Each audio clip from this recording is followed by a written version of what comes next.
Hi, I'm Ellen Schwartz, and I'm going to read you my book, Mr. Belinsky's Bagels, illustrated by Stefan Czernecki.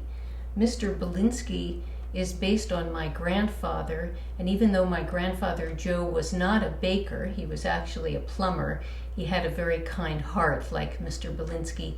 And you'll meet a character named Mrs. Alperstein, who is based on my grandmother, Gussie Alperstein.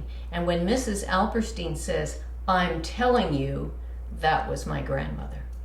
So, Mr. Belinsky's Bagels by Ellen Schwartz, illustrated by Stefan Czernecki.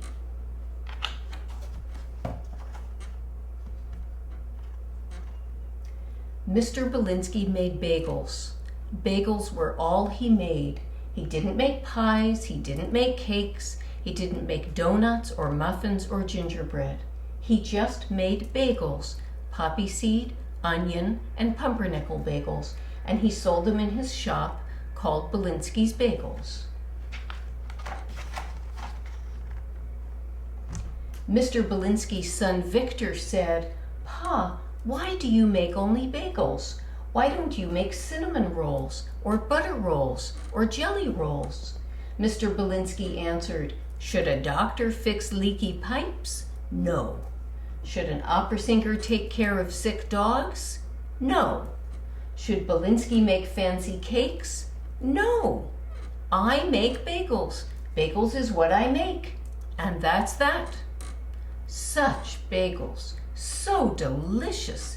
Yet Mr. Belinsky had no recipe. He simply threw water, yeast, flour, and salt in a bowl.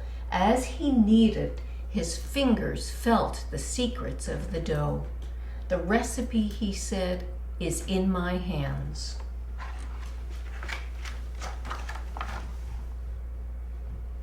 Every day, Mrs. Alperstein came in for a poppy seed bagel. Every day she had a new ailment. "Oh, Mr. Belinsky, my hip, how it aches, and the noise it makes, crick, crick, like a broken down train." There, Mrs. Alperstein, a fresh poppy seed bagel will make you feel better," Mr. Belinsky would say. Sure enough, no sooner had Mrs. Alperstein taken a bite than her pain went away. "Mr. Belinsky, I feel better already." "I'm telling you, it's the poppy seeds." Frankie went for the onion bagels. Frankie was tough. He stomped, he swaggered, he scowled. Everybody was scared of Frankie. Everybody but Mr. Belinsky. He just laughed. "You don't fool me, Frankie. I see you help old people across the street. I see you coo at babies. Tough guy, ha." Frankie blushed. Then he growled, "Don't tell anybody, or else." Mr. Belinsky winked. Josh loved the pumpernickel bagels. He was Mr. Belinsky's helper. Mr. Belinsky kept a small apron on a hook for him. Every day, Josh came in and twisted the pumpernickel dough into little brown circles. He always ate the first bagel out of the oven, just to make sure the batch was good. "Josh," Mr. Belinsky said, "you are the best helper a bagel baker ever had." Mr. Belinsky was happy. So his little shop was old and cramped. Who cared? His customers loved his bagels, and that was that. Across the street from Belinsky's Bagels, there was an empty store. One day, workers arrived with ladders and hammers, wood and paint. Brown paper covered the windows. From inside came pounding and sawing and banging. Mr. Belinsky wondered what kind of store it would be. A pet shop? A toy store? A dress shop? After many days, the brown paper came down. An enormous sign lit up. Bon Bon Bakery. All day, Mr. Belinsky watched as people bypassed his store and streamed into the Bon Bon Bakery. That evening, Victor came by. "See, Pa," he said, "you've got to make pies, cakes, and cookies, not just bagels." Mr. Belinsky shook his head. I make bagels. Bagels is what I make. Come, Pa, Victor said, and he led his father across the street. Mr. Belinsky peeked in. Eager customers were buying delectable pastries. Mr. Belinsky turned. His own store was empty. Victor is right, he thought with alarm. I must do something. The next day, Mr. Belinsky made chocolate chip cookies. People crowded into the shop. Delicious, they said. Scrumptious, they shouted. And they bought all the cookies. Mrs. Alperstein came in.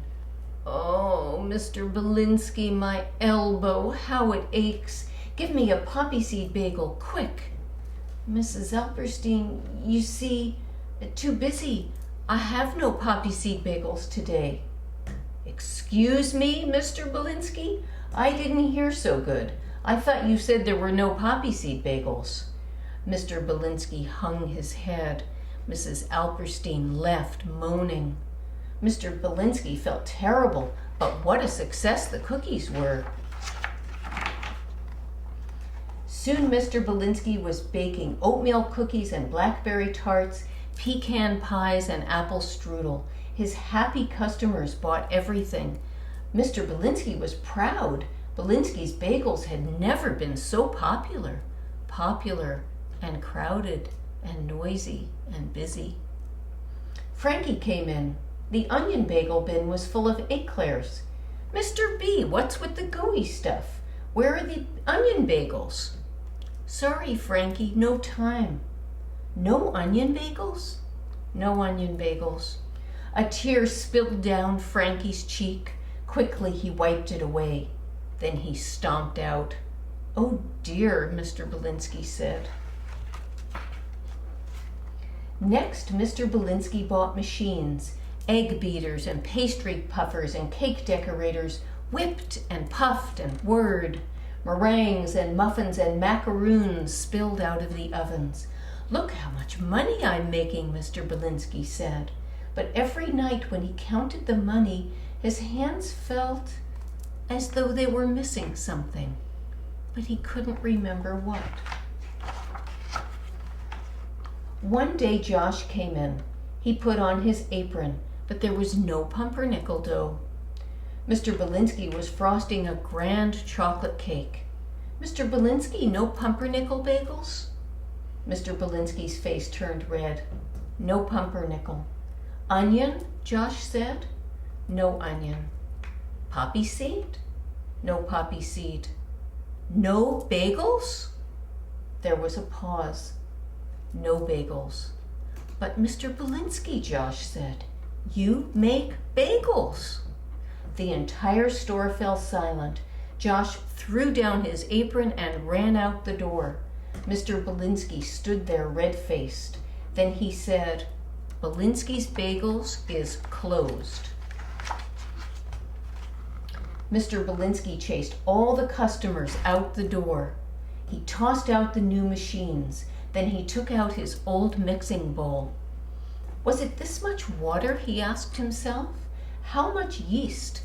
What kind of flour? I've forgotten, he thought with alarm. Forgotten how to make bagels. He paced. He scratched his head. Nothing. His eyes filled with tears. Absent-mindedly, he let warm water run into the bowl, sprinkled yeast on the water, dumped in some flour, and started kneading. What a fool I've been, he thought, and now I've remembered. My hands remembered. Just then Victor came in. Pa, what's going on? Grinning, Mr. Belinsky held out his hands. Victor, you see these hands? They are wise, wiser than my foolish mixed-up head. What? Pa, where are all the goodies? Where are all the machines? Gone and good riddance, Mr. Belinsky said with a wave of his hand. What? Victor said. Pa, forgive me, but you must have a hole in your head. What about your new customers? Victor, Mr. Belinsky said, I make bagels. Bagels is what I make.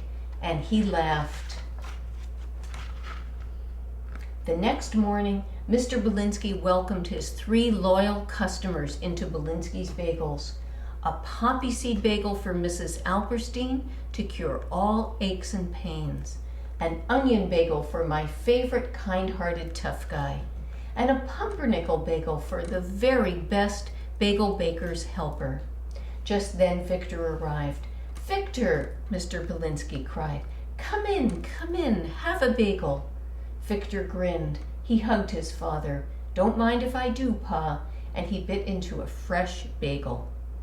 Mr. Belinsky grinned too. "I make bagels.